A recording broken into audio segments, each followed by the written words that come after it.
हम लोग last class में हम लोगों ने पढ़ा था वर्ण विचार क्या है, उनके बारे में हमने पढ़ा था। साथ साथ हमने कौन कौन से वर्ण हैं, स्वर हैं, व्यंजन हैं, स्वरों के प्रकार हैं, व्यंजनों के जो प्रकार हैं उसके बारे में हम लोगों ने पढ़ा था। अब हम लोग आगे की क्लास जो है वो स्टार्ट करते हैं, जिसमें कहा गया है व्यंजन में आता है द्वित्व व्यंजन।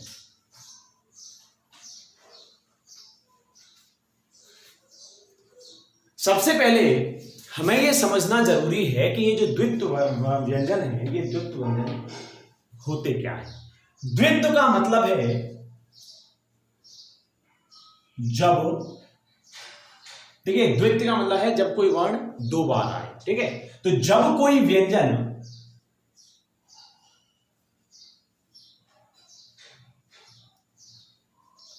या ये कह दीजिए जब कोई वर्ण दो बार आए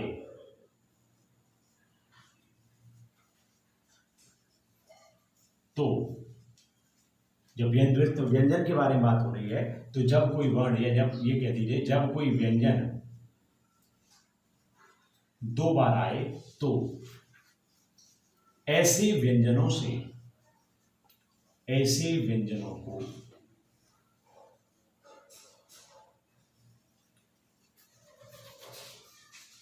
द्वित्व व्यंजन कहते हैं। जैसे कि आपने शब्द देखे होंगे, उदाहरण के लिए अगर हम लोग बात करें, जैसे हम कहते हैं पक्का, हमने कहा पक्का, तो ये क का वर्ण जो है वो क्या है आपका दो बार आए हैं, आधा का और पूरा का, ये जो दो व्यंजन बने हुए हैं समान व्यंजन, यदि दो बार आए तो उसको क्या कहेंगे, द्वित्व व्यंजन कहेंगे। जैसे लट्टू, हमने कहा लड्डू, ये क्या है, ये आपके द्वित्व व्यंजन कहलाते हैं। या ऐसे व्यंजन जो व्यंजन बार बार आते हैं या दो बार आते हैं उनको क्या कहा जाता है, उनको कहा जाता है आपका द्वित्व व्यंजन। अब हम इससे जब आगे बढ़ते हैं तो आगे की स्थिति क्या है, जरा उसको हम और आप समझते हैं। आगे की स्थिति आती है कि ये जो र है,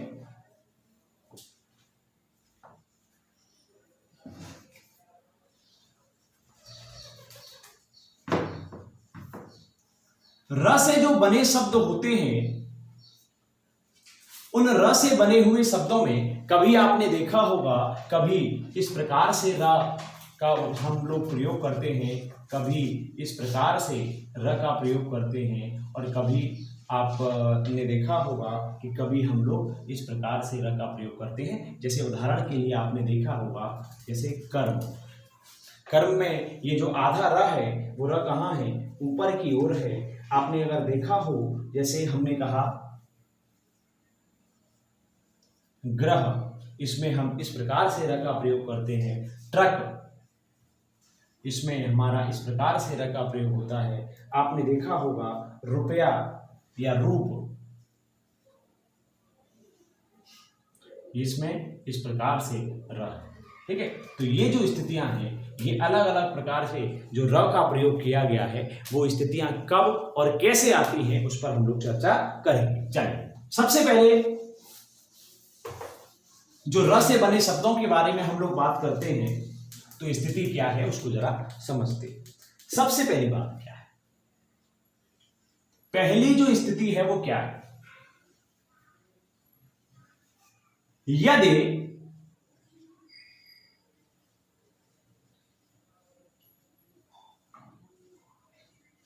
हलंत र के बाद कोई पूरा अक्षर आए। जैसा कि हम और आप जानते हैं कि हमने पिछली क्लास में आपको बताया था कि जो हलंत है, हलंत का मतलब क्या है कि व्यंजन में कोई भी स्वर जुड़ा हुआ नहीं है। यदि किसी भी व्यंजन में अगर कोई स्वर नहीं जुड़ा हुआ है तो वो अक्षर आपका आधा होता है और उसको हलंत से प्रदर्शित किया जाता है। तो यदि आपका हलंत र है और हलंत र के बाद में पूरा अक्षर आए तो क्या होगा? जैसे हमने कहा गया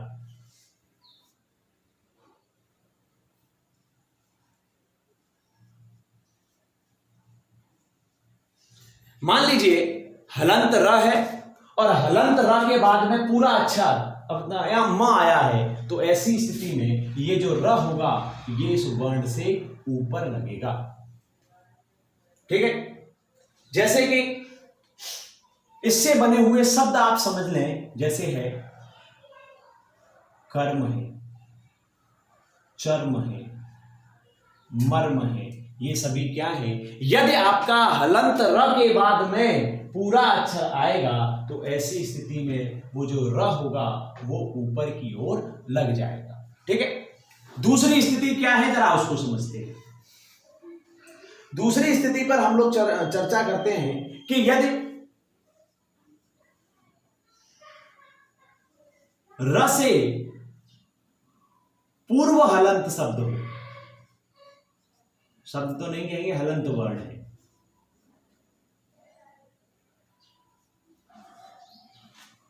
अगर आपका र से पहले हलंत वर्ण है तो ऐसी स्थिति में र की स्थिति किस प्रकार से होगी उस पर हम लोग बात करते हैं। जैसे अगर हमसे कहा जाए कि जैसे ग है,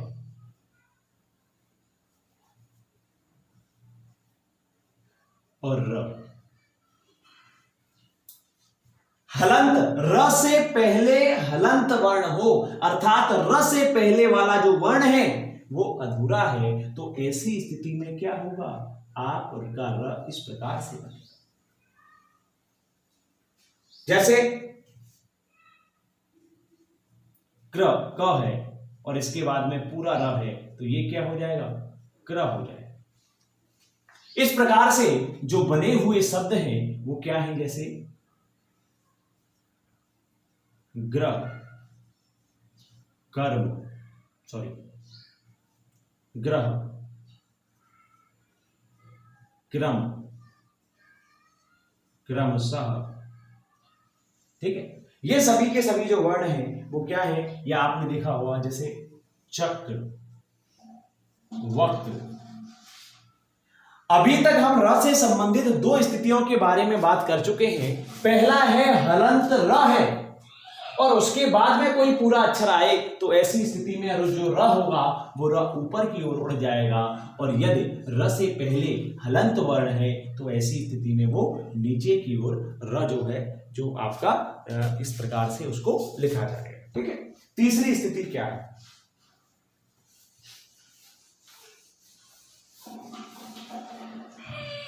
तीसरी स्थिति है आपकी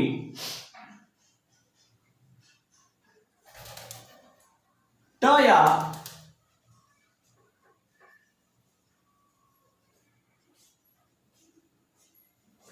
ट है या ड है, इसके बाद में र आए।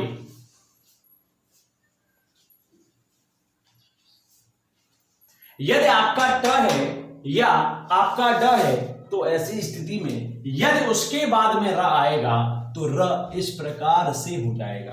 जैसे आपने देखा होगा, जैसे ट के बाद में र आया तो ये क्या हो जाएगा? ट्र हो जाएगा। ड के बाद में र आएगा तो क्या हो जाएगा? ड्र हो जाएगा।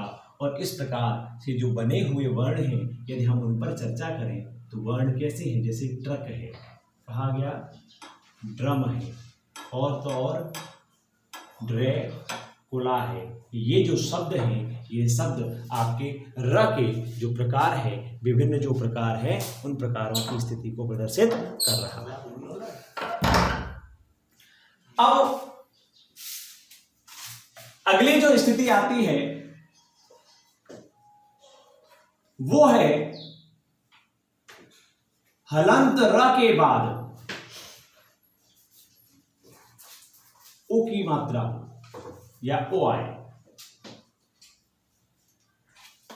यदि हलंत र के बाद में ओ आएगा तो ऐसी स्थिति में क्या होगा? जैसे र है, र के बाद ओ आया तो रो। अगर इस प्रकार से बने हुए शब्दों के बारे में बात करें, जैसे रुपया, गुरु। देखिए प्रोनाउंसिएशन में आपको या उच्चारण में आपको इस चीज का ध्यान रखना है कि गुरु कहते हैं, गुरु नहीं कहते। अगर गुरु कहोगे तो वहां पर छोटा ऊ हो गया, नहीं हुआ, वहां पर बड़ा हो गया। गुरु, आपने सुना होगा कि गुरु ग्रह पढ़न गए रघुराई, अल्पकाल सब विद्या पाई। तो वहां पर गुरु कहते हैं, गुरु, छोटा ऊ की मात्रा है वहां पर। अगर बड़े ऊ की मात्रा है, अगर क्या हुआ, पांचवी जो स्थिति है वो क्या है, हलंत र के बाद बड़ा ऊ आएगा तो क्या होगा, हलंत र है, बड़ा ऊ हो गया। तो इसको जब आप लिखते हैं तो इस प्रकार से लिखा जाता है, जैसे रूप,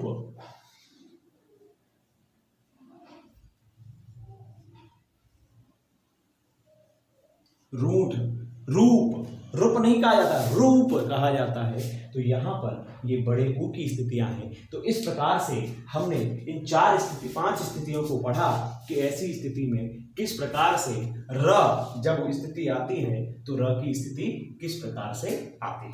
ठीक है, अब हम लोगों ने जो चर्चा की थी वर्ण विकार में, एक वर्ण विचार में जो एक शब्द है जो बार बार आया है जिसका नाम है उच्चारण स्थान।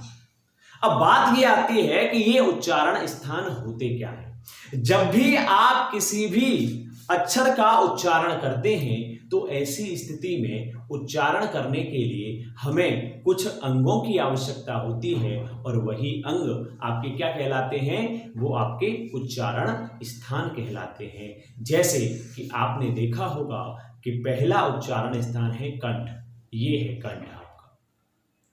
तालु, तालु है जीव का पश्च हिस्सा, तालु और अग्र हिस्सा मूर्धा। दंत, दांत, ओष्ठ, होठ, नासिका, नाक, ये क्या है आपके, ये आपके उच्चारण स्थान है। तो हमारी जो वर्णमाला है, इस वर्णमाला में हर एक जो अक्षर है उस अक्षर के कुछ न कुछ उच्चारण स्थान है, उनके बारे में हम लोग चर्चा करते हैं।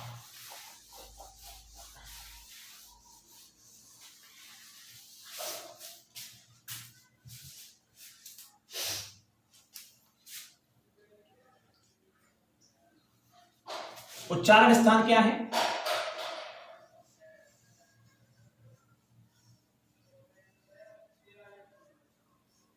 उच्चारण स्थान और वर्ण। पहला है क वर्ग, उच्चारण स्थान है कंठ। च वर्ग, उच्चारण स्थान है ताल। क च ट,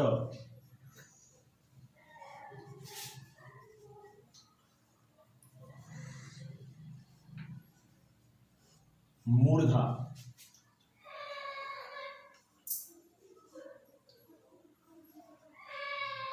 दंत,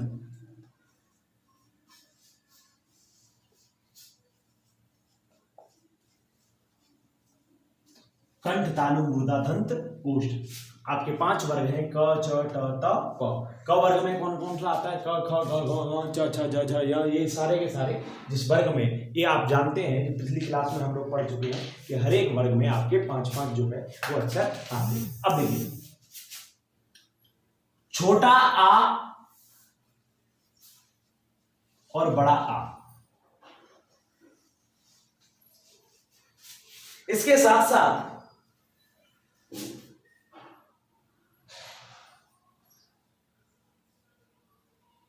जो विसर्ग हैं वो भी आपका कंठ से उच्चारित किए जाते हैं। दूसरी स्थिति आई छोटा ई और बड़ा ई, साथ ही साथ में च वर्ग ये आपके उच्चारण होते हैं तालु से। फिर स्थिति आती है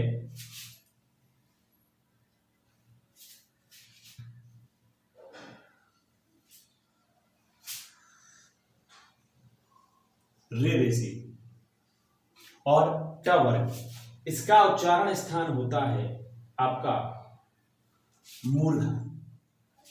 दंत, दंत के बारे में जब हम लोग चर्चा करते हैं तो ऐसी स्थिति में चलिए कोई दिक्कत नहीं, अ आ इ अब देखिए उ गायब है, तो ये है आपका ओष्ठ से, छोटा उ और बड़ा उ, ठीक है। चलिए अब इसके बाद में आए तो अ आ इ ओ उ, ए ऐ ओ औ अन अह, ठीक है, ये आपके रह गए, ठीक है। चलिए एक आता है आपका नासिका। नासिका उच्चारण स्थान होता है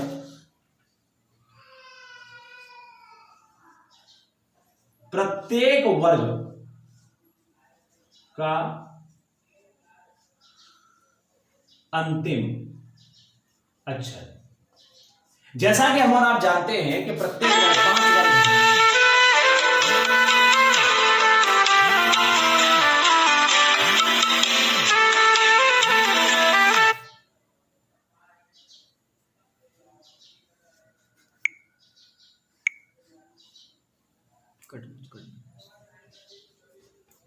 जैसा कि हम और आप जानते हैं कि पांचों वर्ग के अंतिम अक्षर क्या है? अंग, य, ण, न और म। फिर आपकी बात आती है श,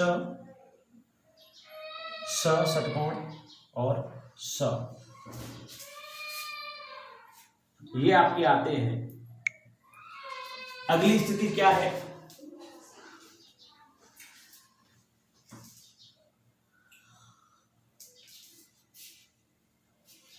य,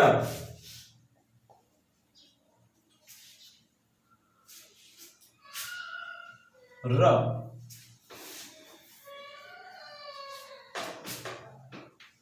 ल, ठीक है। अन और अह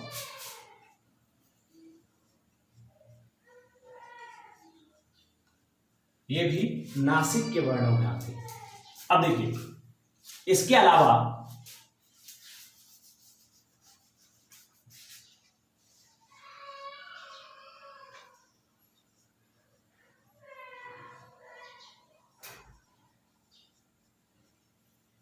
वह है वह इसका उच्चारण स्थान होता है दंत और ओष्ठ।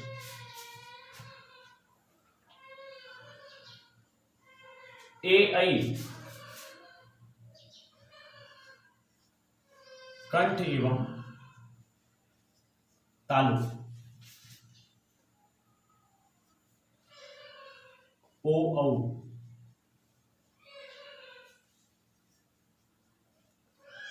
ओष्ठ एवं कंठ। तो ये आपके वर्णमाला के सभी अक्षर हैं जिनके उच्चारण स्थान है, और इनको इससे जो अगली है, अगला जो चैप्टर है शब्द विचार, उसके बारे में हम लोग जो चर्चा करेंगे वो करेंगे नेक्स्ट क्लास में। धन्यवाद।